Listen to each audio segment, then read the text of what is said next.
dimanapun Anda berada, angka COVID-19 3-4 hari belakangan ini sungguh memprihatinkan pasca Lebaran yang sudah berakhir.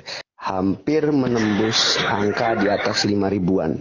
Lalu bagaimana yang harus kita lakukan ke depannya selain protokol kesehatan yang harus semakin ketat? Kita coba perbincangkan dengan Dewan Pakar Ikatan Ahli Kesehatan Masyarakat Indonesia IAKMI Hermawan Saputra. Pak Dokter, kabar sehat selalu Pak Hermawan. Sehat selalu. Apa yang terjadi dengan kondisi pasca Lebaran, Pak? 3-4 hari angka hampir sekitar 5.000 ke atas. Iya, betul. Bagaimana, Jadi, Pak? ini sesuai dengan perkiraan ya dan prediksi kita semua. Sekarang sebenarnya H+10 dan 11 setelah Idul Fitri. Ya. Tetapi peningkatan itu mulai terasa pada H+8 ya atau H+9. Nah, sekarang dengan kenaikan kasus 5.280 untuk hari kemarin dan hari sebelumnya, jadi ke depan ini akan terus naik.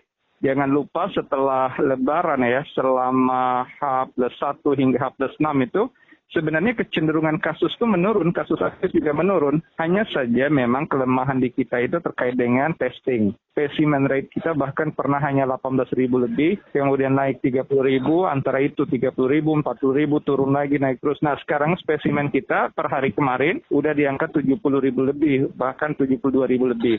Jadi seiring dengan testing yang meningkat, sebenarnya temuan kasus itu akan meningkat. Nah, bahkan beberapa hari terakhir ini kasus aktif juga naik secara signifikan kembali. Sebelumnya kita pernah memiliki kasus aktif di bawah 90.000 ya, 80.000 lebih. Sekarang udah lebih dari 92.000. Nah, tanda-tanda ini menunjukkan kesiapsiagaan kapasitas pelayanan, terutama di rumah sakit, harus kembali diaktifkan ya, baik sumber daya manusia, kemudian ruang-ruang isolasi mandiri, ruang perawatan sampai ICU. Nah, ini yang menandakan bahwa semua aktivitas kita selama Lebaran, sebelum dan sesudahnya memang pasti akan beresiko terhadap kenaikan kasus. Dan kita ditunjukkan oleh angka-angka yang memang harus siap sedia dari berbagai aspek dengan kenaikan 10 hari atau 2 minggu setelah Lebaran ini akan terasa dan sudah mulai ada tanda-tanda itu. Mas Renang. Pak Dokter, kalau melihat hari ini Senin 24 Mei saja angka penambahannya 5.907. Lalu totalnya dari sejak 2 Maret 2020 hampir 1,7 jutaan. Kalau lebih spesifiknya berbicara daerah, Provinsi Jawa Barat ini sepertinya masih teratas. Bahasanya seperti itu, 1.420. Kalau melihat daerah, ada apa dengan Jawa Barat, Pak Dokter? Jawa Barat ini daerah asal mudik sekaligus tujuan mudik ya. Jadi dia menjadi daerah urban sekaligus daerah rural. Daerah-daerah perkotaan itu paling tidak terbagi ke dalam 4 klaster atau kita menyebutnya aglomerasi ya. Misalnya yang bergabung dengan DKI tentu Jabodetabek, di situ ada Depok, Bogor gitu ya, wilayah Bekasi, Jawa Barat, Bekasi, kemudian ada lagi wilayah Bandung Raya sampai ke Cimahi, kemudian ada wilayah Cirebon Raya ya, dan wilayah utara seperti Kerawang dan juga sampai ke Purwokarta. Nah, hal-hal yang menyangkut geografi ini sebagian adalah wilayah urban atau perkotaan, sebagian wilayah rural. Jadi sebagian asal tempat mudik yang kemudian juga sebagian jadi tujuan mudik.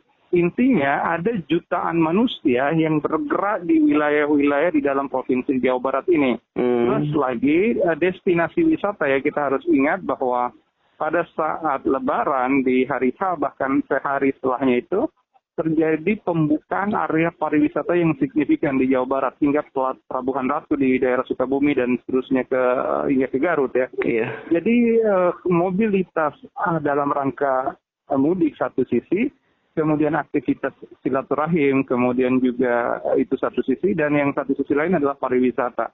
Semua itu akan menyumbangkan banyak sekali potensi kasus untuk Jawa Barat. Jadi Jawa Barat ini adalah daerah dengan demografi besar di Indonesia untuk level provinsi, tetapi aksesibilitas masyarakatnya juga relatif tinggi ya, kaitan dengan dinamika, mobilitas, aktivitas kerja, pariwisata, dan lain-lain. Jadi memang wajar kalau Jawa Barat menempati resiko yang cukup besar di dalam momentum Lebaran dan sekitarnya. Baik, terakhir Pak Dokter, juru bicara Satgas COVID Pak Wiku kan sudah memberikan peringatan bahkan ajakan untuk karantina bagi mereka yang tetap bandel mudik 5 kali 24 jam dalam waktu 5 hari.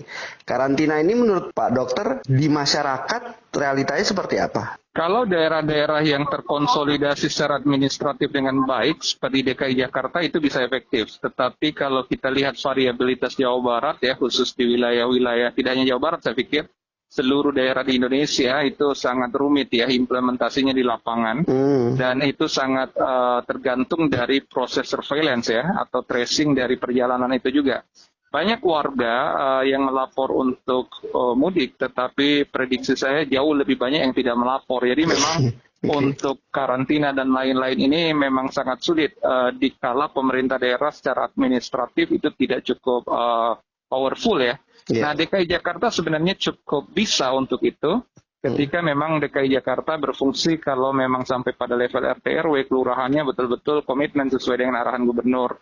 Nah, tetapi tentu saja pun walaupun di DKI Jakarta terdata dengan baik, tetapi di lapangan walaupun ada karantina dan lain-lain tetap saja ya karena kebutuhan aktivitas, ekonomi, dan lain-lain, kepatuhan itu makin rendah makin ke sini. Kita melihatnya begitu. Baik, Pak Dokter Hermawan Saputra, terima kasih Pak atas ulasannya. Semoga tetap protokol kesehatan tetap terjaga dengan baik. Kondisinya seperti ini ya memang harus dilawan dengan bersama-sama atau gotong royong gitu ya dokter ya. Betul sekali. Mari kita tetap menjaga kedisiplinan, kewaspadaan, dan juga menghimbau satu sama lain agar tetap taat protokol kesehatan. Sehat selalu, Mas. Sehat selalu, Pak Dokter. Terima kasih.